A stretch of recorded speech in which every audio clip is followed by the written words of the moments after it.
In the meantime, cold temperatures have persisted all week long, but we might get a little bit of a warm-up in your forecast. Let's send it over to Greg. Yeah, pretty much as we get closer to ground hauling, ironically that we are going to get more normal temperatures too as we get approach that day. And next week we might actually hit freezing. It's a little bit in question, but it probably will come at the end of the week too. So we still got some cold wind chills tonight, very cold wind chills. In fact, behind this little disturbance that's coming through, that'll kick up that north wind. So that could be an issue Friday morning. Friday's still going to be cold yet. Saturday, a little bit improvement. Then we have a system come through that actually warms us up a little bit, but also brings some light snow Sunday evening, kind of some minimum impacts with that one. And then, yes, next week, a lot of 20s, and potentially Thursday and Friday of that week. Next week, we could get into the low 30s. This depends on cloud cover. We're still going to be quite active with some weak systems coming through, so cloud cover will be a factor. Else we'd probably get a little bit warmer than we had. Currently, right now, you can see really a big separation between the west and east, really kind of the mountains separating. Really milder Pacific air to the east and cold air to the cold air to the east, mild Pacific air to the west too. So overall, that is what we're looking at. You see the green, that's really what we're seeing, 40-degree temperatures. So it's not far off to the east. As you can see, Bismarck 17, all of us in there in 26.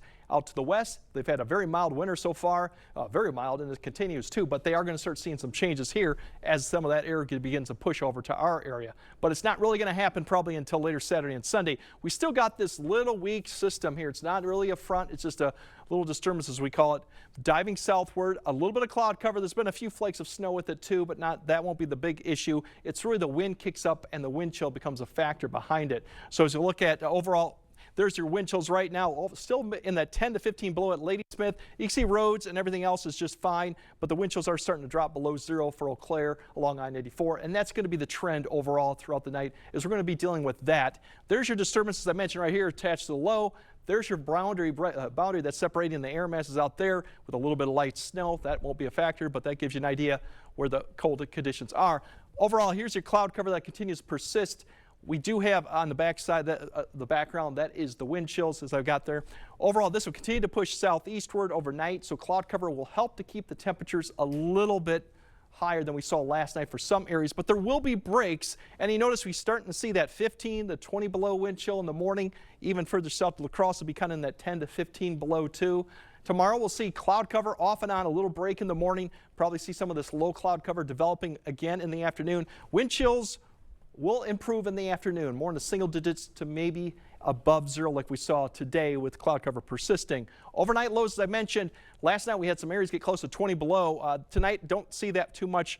Temperatures too going throughout. Tomorrow we're going to see overall pretty much the same what we had today. A few areas will get higher with the teens too. As we go through Saturday, kind of, if I can talk right now, there's your low temperatures for Saturday. Still a few areas below zero, but that'll probably be the last day we see it, because if we go through Saturday, we're going to be in the teens. And if you want even warmer conditions too-ish, we're going average temperatures by Sunday. That's when the snow comes in. It'll come in sometime probably in the morning to early afternoon, just some light snow that'll spread across the area, maybe an inch, maybe 2 at the most. Otherwise, a lot of 20s and 30s next week. And once again, we might be able to reach 32. It's been at least a couple weeks since we've seen that number, at least the positive 32, not the negative 32. Yeah. So it's coming. Just need about another day and a half. We'll be here. All right, we'll get there. Thanks, Greg.